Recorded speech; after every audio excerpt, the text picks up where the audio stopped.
Okay, this is problem 2210 on page 713. Compute the required clutch torque to accelerate the system shown in figure 22 or P2210 from rest to a motor speed of 1750 RPM in 1.5 seconds. Neglect the inertia of the clutch. You have to turn the page over one in order to see the figure itself. It's on page 714.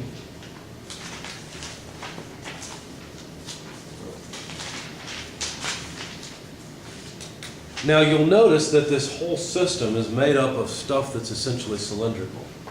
So there's a shaft in the output. That shaft is going to have some inertia. There's some hubs at the ends, two of them in fact. Then there's this hollow cylindrical barrel.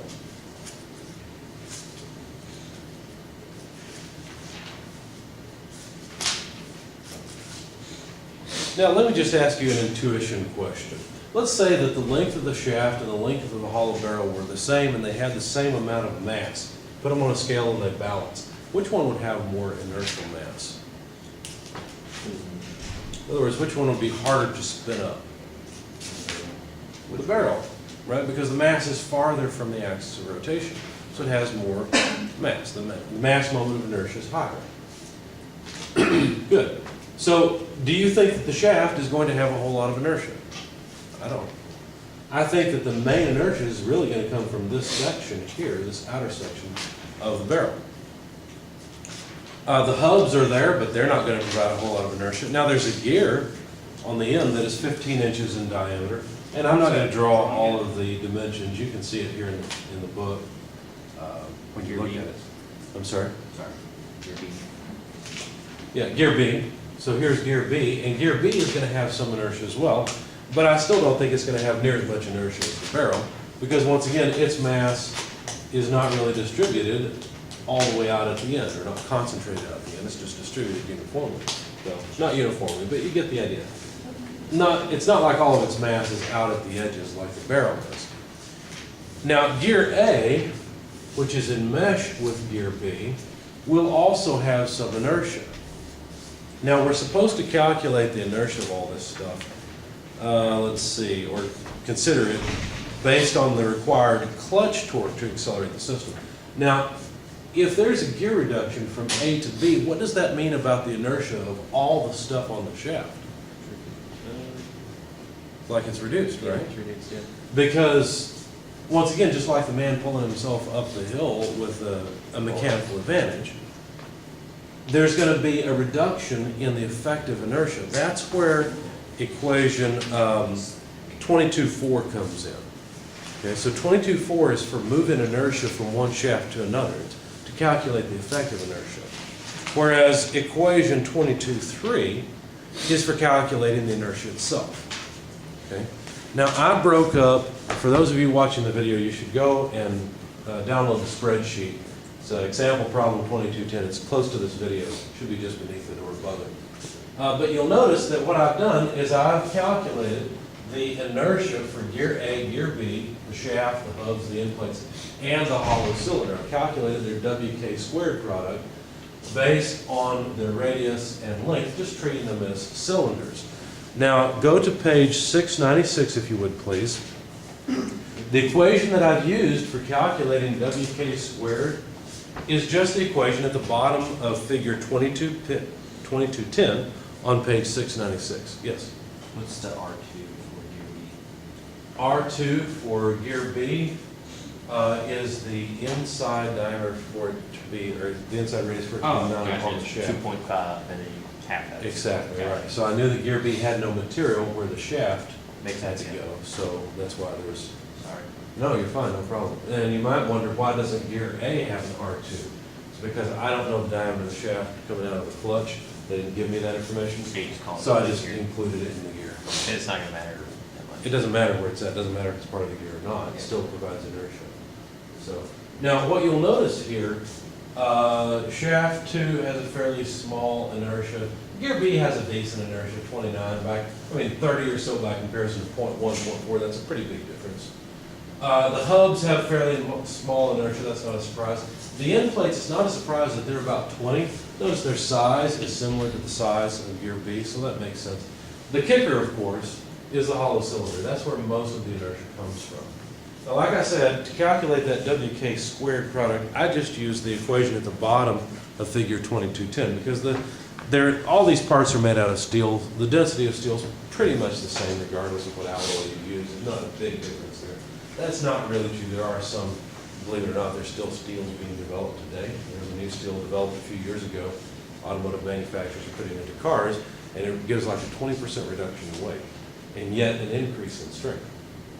So that's not entirely true, but by and large, I mean, it's not like you're going to make steel tomorrow that's as dense as balsa wood, right? It's not going to happen. So anyway, there's our, well, maybe with nanotechnology, no, I don't know. There's our hollow cylinder inertia, and you notice that's the biggest. Now, the effective inertia of these things is different, right? At the clutch, because the clutch is back here, all the clutch sees is the shaft coming into it. It doesn't know where all this inertia comes from. And so the inertia of gear A, in reference to the clutch, is just what we've calculated, right? But since gear B and the hollow cylinder and the shaft and the hubs, all these things are rotating at a slower speed, their effective inertia is reduced. And so, as I said, I used equation 22.4 to calculate the effective WK squared product. And that's what this is here. So what I needed was the gear ratio between the two. And that was given the same thing as the diameter ratio. And you'll notice that gear A, of course, doesn't change because it's on the clutch. Whereas gear B and the rest of the stuff, the effective inertia is reduced quite a bit because of the gear ratio. So anyway, after I got all of the WK squared effective products, I just added them up to get the total inertia that the clutch would experience. To the clutch, that's the inertia of the driven machine, yes. So if you use that WKE square, where do you get the speed of the load difference? Okay, so you're looking at the equation, you see that there's two different speeds there. There's the effective, or the speed of the effective shaft and the speed of the driven shaft. Well, this is the effective shaft, this is the driven shaft. Instead of using the speed ratio, I just use the diameter ratio because it's just the gear ratio between the two. Okay. Now you can calculate it. I mean, the speed was given as 1750 RPM. Now that's the speed of the clutch shaft. Okay, this driven thing is going to be going slower than that. So you can calculate it, but you just use the gear ratio to do it. So I just didn't bother using So the you gear use the ratio. R1, R2 instead, I guess? No, you're getting confused. I did not use R1 and R2 instead. R1 and R2 are an outer and inner radius of an inertial load. Okay. You're on the right track. I used the outer radius of the two gears. Okay. That ratio is what I used. So I that's- may have used the diameter. In fact, I used the diameter, but same thing. Are we gonna have the spreadsheet available for us, You can download it, sure. for like their test and stuff? Sure, you're welcome to it. Any questions? In fact, let me go ahead and show you that. What I did, the WK squared effective, what I did, since it's the ratio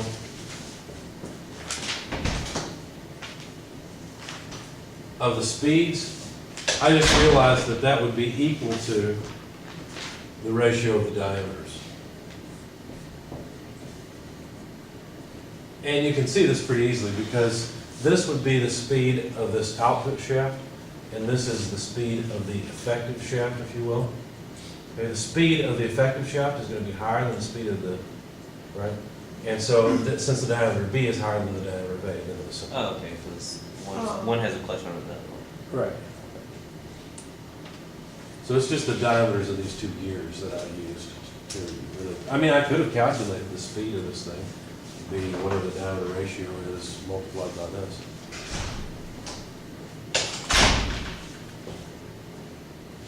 Okay. Let's see, what else?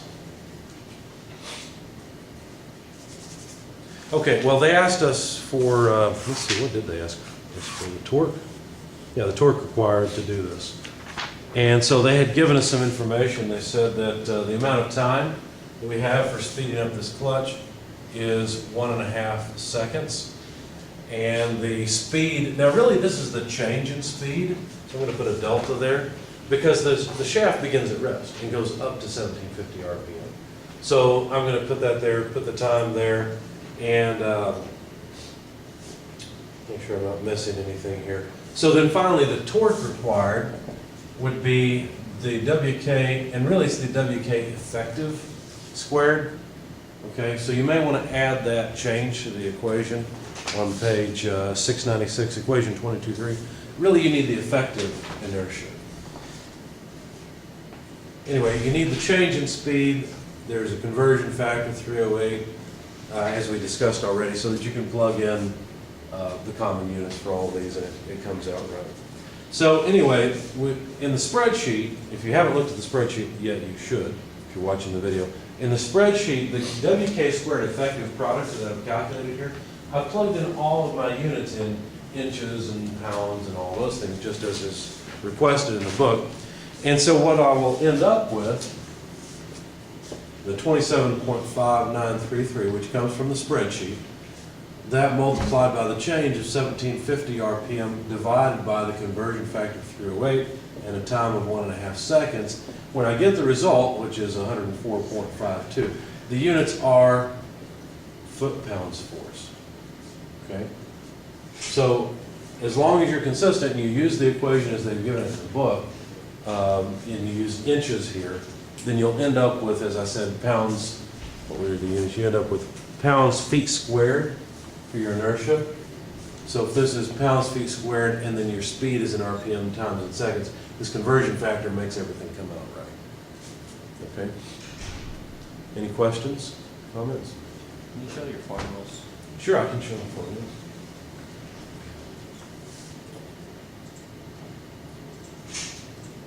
See that 323.9 under column F? So you see where that one comes from. So you're using this to get your effective, and then you plug in your effective to get your torque. Well, almost. I use that to get the WK squared product. Column F is just the WK squared. And then you That's the inertia. And then you get your WK, use that to get WK effective. Right. To get the effective inertia, you have to use the gear ratio. Yep. Okay? So that's what I've done in column G. Okay. Okay? And that's equation, like we discussed, that's equation 22.4. 22.4. You got it, yeah? So with 22.4, now I've got the effective inertia. And you see, again, here that I've used the diameter ratio. I did not actually use the speed ratio, because it's 4/15. So it's 4 inches to 15 inches. So what's the point of finding the WK squared if you can't just find a WK squared through that? This, Oh, yeah, okay, yeah. you have to find this before you can find this. Okay. Yeah. Okay. Once you find that. Yeah, once you find this, then you can multiply by the diameter ratio like I did to find the effective. Why don't they put the little E back here? Because that torque is referenced to the shaft that it's talking about. If you're just asking about torque on this shaft, Gotcha. with this inertia, then there's no need to change it. So But all to the, make this right, you need the effective. Well, yeah, if you're going through a gear, Yeah. the effective is equal to the actual Yeah. if there's no gear ratio. so all this doesn't actually have to do with the actual design of the clutch? Not It's really. just the requirements for the clutch? It's just the requirements to calculate what the clutch will have to do. Yeah. You don't want a clutch that will hold 100 foot-pounds that's going to slip it. Right, so basically this is a foray into dynamics. That's all it really is. That's not too bad. Why don't they line it up in your book? Because they're like, Yeah, I don't know, the equations are all over the place. That's- The stuff we need is everywhere. Sometimes this author has everything you need in one place, in a step-by-step procedure, sometimes he doesn't. I don't know. Anything else?